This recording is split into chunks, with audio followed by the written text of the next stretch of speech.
Hello everyone. For today the topic is North-South Transport Corridor as it is commonly seen in news. तो हम ये पढ़ रहे हैं. North-South Transport Corridor है क्या? जैसे कि आप एक डायग्राम देख रहे हो, जो नॉर्मल रूट है अगर इंडिया को रशिया के साथ ट्रेड करना है, so this is the normal route. ये इंडिया यहाँ पे मेडिटेरेनियन सी से होते हुए कार्गोज जाती हैं बाल्टिक सी से होते हुए Saint Petersburg and then to Russia. अब this is a very long route, तो इसको छोटा करने के लिए एक नया प्रपोजल है which has been building since so long. वो एक शॉर्टेस्ट रूट है that is north south transport corridor जो जाएगा सीधा रशिया के पास. तो हमारा आज का टॉपिक ये है, तो हम आगे चलते हैं. To know more about this corridor, जब हम इस कॉरिडोर की बात करते हैं तो ये जो कॉरिडोर है though it's shortest but it measures 7200 kilometre long distance. अब next important thing is that this particular project is multi modal transportation network. Multi modal का मतलब क्या होता है? मल्टी मोडल मतलब बहुत सब कुछ. वो बहुत सब कुछ क्या है? इस जो लिंक है वो उसमें सी भी यूज होगा, थ्रू रोड भी हो सकता है एंड रेल रूट्स. तो तीनों चारों चीजें यूज होंगी जिसकी वजह से हम इसको मल्टी मॉडल ट्रांसपोर्टेशन नेटवर्क बोलते हैं. To offer the shortest route of connectivity, this becomes very important.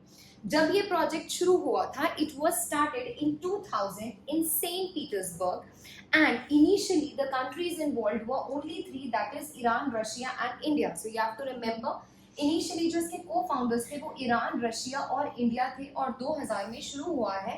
At present इसमें और कंट्रीज भी पार्टिसिपेट कर रही हैं. Next, the purpose of this project, purpose क्या है? For promoting transportation corporation among the member state. Trade facilitate अच्छे से हो सके, रूट छोटा है, टाइम कम लगेगा, चीजें जल्दी पहुंचेगी, जिस वजह से इस जो प्रोजेक्ट है उसको ज्यादा प्रेफरेंस दी जा रही है. जो ये रूट है इट लिंक्स व्हाट, ये लिंक किस किस को करता है वो हम देखते हैं.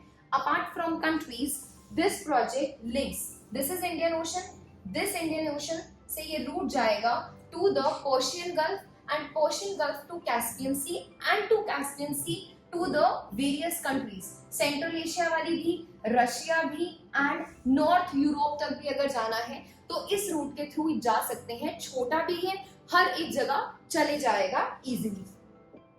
सो यही चीज लिखी है, it links Indian Ocean to the Caspian Sea via Persian Gulf onwards into Russia and northern Europe, जैसे कि हमने डायग्राम में अभी देखा था. अब इसका एम क्या है, बनाया क्यों गया है? So that to reduce the carriage between the India and Russia for about 30%. जो कॉस्ट है कैरेज की, एक जगह से दूसरे सामान, एक जगह से दूसरी जगह सामान लेके जाने के लिए कॉस्ट जो लगती है उसको कम करने के लिए कितना कम हो रही है? 30%. Along with it for bringing down the transit time by more than half. मतलब क्या है? अगर एक जगह से दूसरी जगह, मतलब इंडिया से अगर रशिया को जाने के लिए 40 दिन लग रहे हैं तो ये रूट से 20 दिन लगेंगे, तो हो गई ना हाफ. सो इस वजह से ये बेनिफिशियल है. It will move freight between India, Iran, Afghanistan, Armenia, Azerbaijan, Russia, Central Asia and Europe. These are the countries which are directly involved with this route. So you have to remember this thing. Next, very important for your pre के लिए बहुत ज़्यादा important है कि जो ये project है that is international north south corridor, इसमें कौन कौन सी countries involved है आपको पता होना चाहिए. इंडिया, ईरान और रशिया तो co-founders हैं, उन्होंने तो मतलब they have the founders of this particular project. इसके अलावा और कौन कौन सी कंट्रीज है? That is Azerbaijan, Kazakhstan, Armenia, Belarus, Tajikistan, Kyrgyzstan, Oman, Syria, Turkey, Ukraine and Bulgaria which is the observer. So you have to completely memorize all these countries which can be directly asked in your any exam. तो आपको ये सारी countries याद रखनी है. याद ये भी रखना है कि तुर्कमेनिस्तान करंटली इसका मेंबर नहीं है. Turkmenistan is not the member of this particular project. तो ये सारी की सारी कंट्रीज आपको याद रखनी है. आगे चलते हैं. प्रोजेक्ट पता लग गया, रूट पता लग गया. कंसर्न, सबसे ज्यादा इंपॉर्टेंट कंसर्न क्या है वो आपको पता होना चाहिए बिकॉज ये कंप्लीटली इंडिया के साथ रिलेटेड है. कंसर्न क्या है? बीच में आप एक जगह देख रहे होगे जो मार्क्ड है विच इज बंदर अब्बास. बंदर अब्बास क्या है? बंदर Abbas is a port which is situated in Iran. ये पोर्ट से सारी की सारी ट्रेड होती है। ये रहा India, this is India, this is the port which is बंदर अब्बास, और ये आगे सारी की सारी ट्रेड इसी पोर्ट से होती है। This is the main port which is situated in Iran. दिक्कत क्या है, कंसर्न में क्यों लिखा है? कंसर्न में इसलिए लिखा है because this port is 85% congested. Congested मतलब सारी की सारी जो ईरान की ट्रेड है वो इसी पोर्ट पे होती है, तो और किसी के लिए जगह बचेगी नहीं बचेगी, that is very complex situation. तो इस वजह से वो एक कंसर्न बन जाता है। ये तो पहला कंसर्न है। दूसरा कंसर्न क्या है? दूसरा कंसर्न ये है because of the US sanctions to the Iran. US ने ईरान पे सैंक्शंस लगा दी थी because of the nuclear deal. उस वजह से इस रास्ते पे ब्लॉकेड हो गया था। सैंक्शंस की वजह से ये रास्ता ब्लॉक हो गया था। अब यहाँ पे तो ब्लॉकेड हो गया, बट उसने क्या इम्पैक्ट करा? पूरे ग्लोबल ट्रेड को।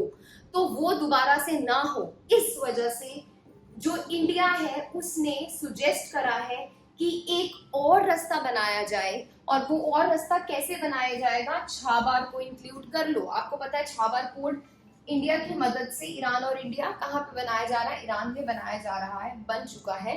तो ये वाले पोर्ट को क्या करना है? यूटिलाइज करना है, इस पर्टिकुलर कॉरिडोर में इंक्लूड करना है, ताकि अगर यहाँ पे कोई दिक्कत हो तो इंसान या फिर जो कार्गोज हैं वो यहाँ से जा सके, उनको यहाँ से कोई दिक्कत ना आए। So you have to remember this.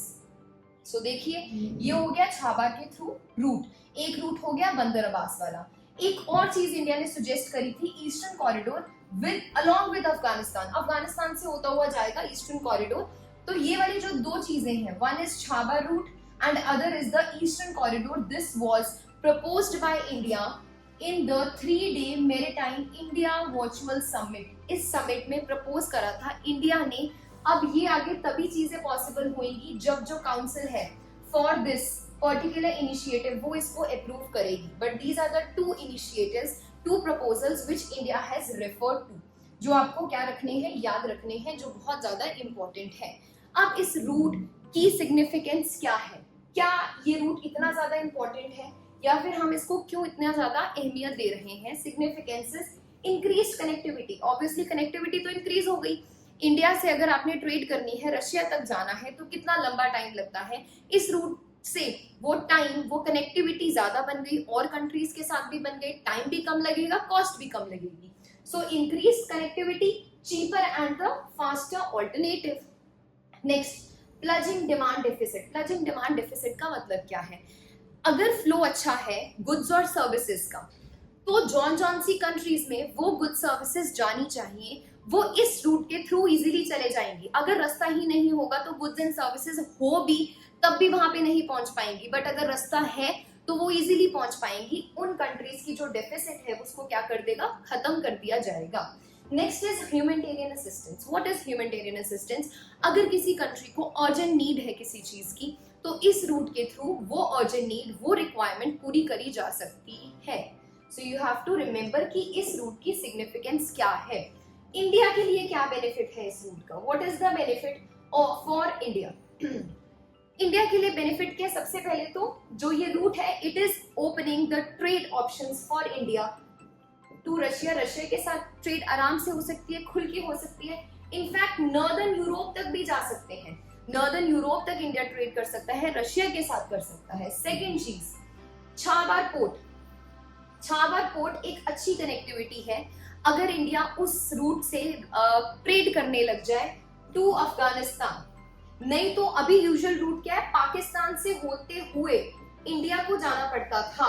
But अगर ये वाला रूट पॉसिबल हो रहा है, बन रहा है, तो इंडिया के लिए ये बेनिफिशियल है कि वो इस रूट को यूज कर सकते हैं। किसके लिए? फॉर ट्रेडिंग टू और with the Afghanistan and other countries situated along with Afghanistan. I hope you understood the topic. Thank you so much.